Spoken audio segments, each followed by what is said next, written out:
Swami Vivekanand Subharti University, one of the leading universities of North India. 250 acres campus, 220 plus professional and vocational programs, 20,000 plus students, state-of-the-art infrastructure. Come and give wings to your career with Swami Vivekanand Subharti University, where education is a passion. NH58, Meerut, Delhi, NCR. मैं आपको अपने cancer की बात करता हूँ। Cancer की जो नई मेडिसिन आ रही है, जो जीन थेरेपीज हैं, 50 हज़ार रुपये उसका एमआरपी है। मेरे पेशेंट को 8,000 रुपये की उसका रेट 1 ग्राम का एमआरपी 3,000 के आसपास, और मेरे पेशेंट को 150 रुपये की पड़ती है, क्योंकि होलसेल रेट उसका 120-25 है, जो कि 10% मरीज मतलब ले भी रहे तो 150 रुपये की मेरे पेशेंट को मिल जाता है। कैंसर की बात करता हूँ। कैंसर की जो नई मेडिसिन आ रही है, जो जीन थेरेपीज हैं, 50 हज़ार रुपये उसका एमआरपी है। मेरे पेशेंट को 8,000 रुपये की पड़ती है। जी देखिए, जीएसटी डेफिनेटली इम्पोर्टेंट है, लेकिन मेरी राय में और जो मैंने पिछले 25 साल में देखा है, सबसे बड़ा जो प्रॉब्लम है मरीजों के लिए दवाइयाँ लेना, चाहे वो कैंसर की हो चाहे वो आम दवाइयाँ हो, वो ये है कि होलसेल और एमआरपी में बहुत फर्क है। मैं आपको बताता हूँ कि जब से मैंने शुरू किया है प्रैक्टिस, तब से पेशेंट्स को होलसेल की मेडिसिन के ही रेट पे देता हूँ, चाहे वो कैंसर की मेडिसिन हो चाहे वो। पर एक आइडिया देने के पॉइंट ऑफ व्यू से, एंटीबायोटिक है मीरोपेनम, जो बहुत हमारे एक्सपेंसिव बड़े सर्जरी यूज होती है, उसका रेट 1 ग्राम का एमआरपी 3,000 के आसपास, और मेरे पेशेंट को 150 रुपये की पड़ती है, क्योंकि होलसेल रेट उसका 120-25 है, जो कि 10% मरीज मतलब ले भी रहे तो 150 रुपये की मेरे पेशेंट को मिल जाती है। दिन में 3 बार देनी होती है। मेरे पेशेंट को वो दवाई 450 की पड़ती है, और 99% जगह उस वही दवाई एक दिन की पेशेंट को 9,000 रुपये की पड़ती है। सर, सोने के जितने भाव की दवाई है, बिल्कुल। और ये वाली बात तो अब मैं बात हूँ एंटीबायोटिक की। इसी तरह से एक और दवाई है जो कैंसर में यूज करते हैं, जीन थेरेपी, अगेन एमआरपी 40,000 रुपये है, मेरे पेशेंट को 11,000 की पड़ती है वो। तो इतना ज्यादा फर्क है, और अक्सर उसकी डोज जो होती है डबल डोज होती है, यानी कि 1 लाख रुपए की एक बार की डोज पड़ती है, जो मेरे पेशेंट 16,000 की पड़ जाती है। अब तो 1 लाख रुपए में कितने मरीज लगवा पाएंगे, जबकि मेरे पेशेंट्स अधिकतर लगवा पाते हैं, क्योंकि 16,000 फिर भी आदमी थोड़ा करके 16,000 भी काफी है, फिर भी कहाँ 1 लाख का कहाँ 16,000। इसी तरह से एक और दवाई है जो कैंसर में यूज करते हैं, जीन थेरेपी, अगेन एमआरपी 40,000 रुपये है, मेरे पेशेंट को 11,000 की पड़ती है वो। तो इतना ज्यादा फर्क है। देखिए, मेरा तो इंटेंशन शुरू से ये रहा है कि पेशेंट को कम से कम में ट्रीटमेंट करना है, इसलिए मैं अपनी तरफ से करता हूँ। मैं किसी मेडिसिन के अंदर कोई पेमेंट अपनी तरफ से कोशिश करता हूँ कि मरीज को कम से कम की मिले। जो मेरा जो केमिस्ट है, उसको मैंने कहा 10% तुम लेके मेरे पेशेंट को दे दो, वो मेरी बात मानता है, 10% मुश्किल से रखता है, बाकी पेशेंट को देता है, इसलिए इतनी सस्ती मिल जाती है। पर आम जगह पे अगर जहाँ दवाई मरीज ले रहा है वो 20% भी डिस्काउंट ले रहा है, तो भी बहुत ज्यादा है। आप सोचिए, 1 लाख की में 20% कितना बैठा, 80,000 रुपये। वो एक्चुअल दवाई तो 16,000 की पड़ रही है, 16,000 तो मेरे पेशेंट को मिल रही है। देखा जाए तो और कम की दवाइयाँ है वो अपनी। तो आई थिंक सबसे इम्पोर्टेंट बात हमको जो ध्यान रखने वाली बात है कि किसी तरीके से हमको एमआरपी और होलसेल का डिफरेंस शायद डबल से ज्यादा नहीं होना चाहिए, क्योंकि अदरवाइज इतना ज्यादा होता है।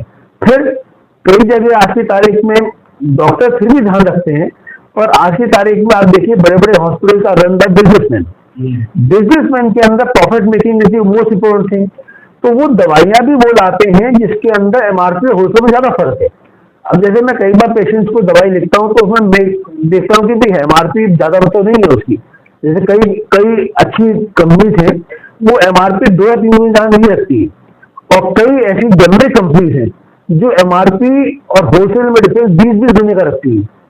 एंड जो बिजनेसेस हाउसेस वाले रन हॉस्पिटल्स हैं, वो ज्यादा उनको प्रेफर करते हैं, कहने पर जनरिक है और कहने को 20 गुने कॉस्ट पे है, उसमें 10% डिस्काउंट भी देते हैं, तो भी मरीज को बहुत ज्यादा पड़ता है।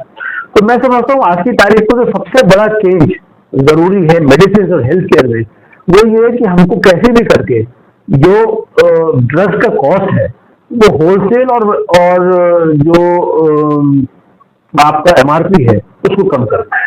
सर कैसे नियंत्रण होंगी चीजें, और आईएमए के माध्यम से कई बार चीजों को लेकर मिलते हैं शासन से, प्रशासन से, तो क्या आप इन चीजों को लेकर के IMA के माध्यम से चीजें रख सकते हैं, बता सकते हैं? हो सकता हो नियंत्रण में हो जाए चीजें, क्योंकि डॉक्टर का भी नाम कहीं ना कहीं बच जाएगा। देखिए, डॉक्टर्स तो हमेशा ही कोशिश करते हैं कम से कम में। मैं आपको बताता हूँ, जितने भी डॉक्टर्स हैं जिनको मैं जानता हूँ, वो कोशिश यही करते हैं कि पेशेंट को कम से कम में दें। जहाँ हमको पॉसिबल होता है, कहीं मेडिसिन के अंदर हम कहते हैं, कहीं अगर मेरे पास आता है कोई, वो कहता है कि हमारे यहाँ पे एक 1+3 का वो है, मैं उनसे कहता हूँ एक काम करो, 1+3 का मेरे पेशेंट को दो, तो उसमें और पेशेंट कम हो जाती है। तो वो डॉक्टर्स ज्यादातर कोशिश करते हैं, लेकिन डॉक्टर के हाथ में नहीं है।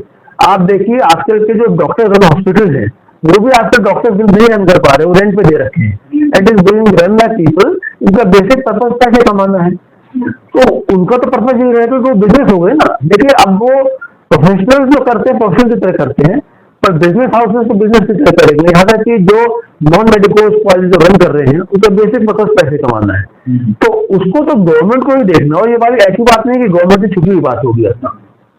भाई, एम्स में जो कॉस्ट है दवाई मिलती है, मैं अपने पेशेंट को उसी कॉस्ट पे दे रहा हूँ। लेकिन ये बात सबको मालूम है, कॉपरेटिव में दवाई तो वही है, लेकिन वो ज्यादा क्यों मिल रही है? तो उसका एक ही रीजन है कि उनको रन करना है, और गवर्नमेंट ने परमिशन दे रखी है कि आप जो कॉस्ट है MRP आप बढ़ा लो।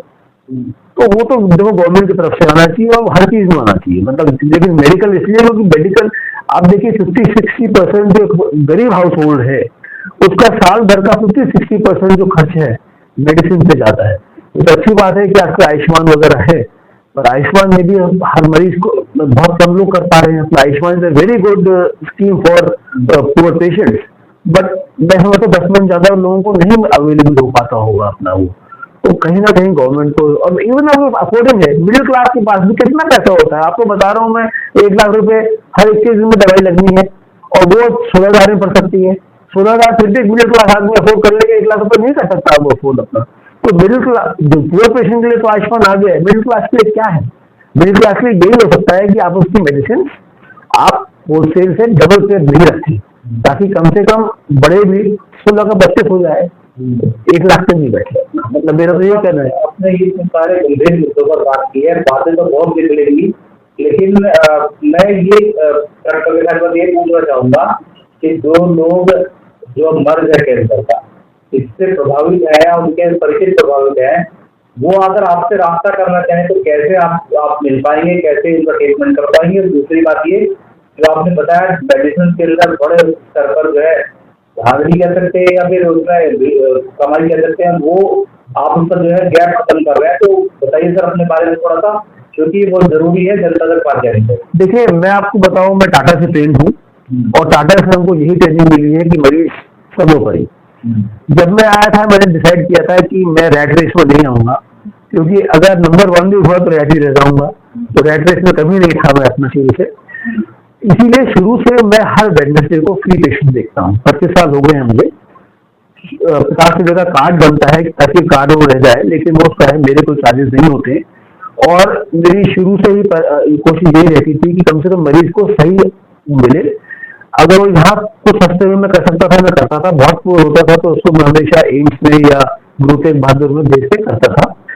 अब मैं रिसेंटली 3 दिन सुभारती बैठना शुरू किया, क्योंकि मेरे पास आयुष्मान नहीं है, लेकिन सुभारती में आयुष्मान पेशेंट है, तो मैं अपने पेशेंट को कर सकते हैं, उनको आयुष्मान वालों को पेशेंट वहाँ करता हूँ मैं अपना, ताकि आपको बच्चों को पढ़ाने में भी मुझे अच्छा लगता है।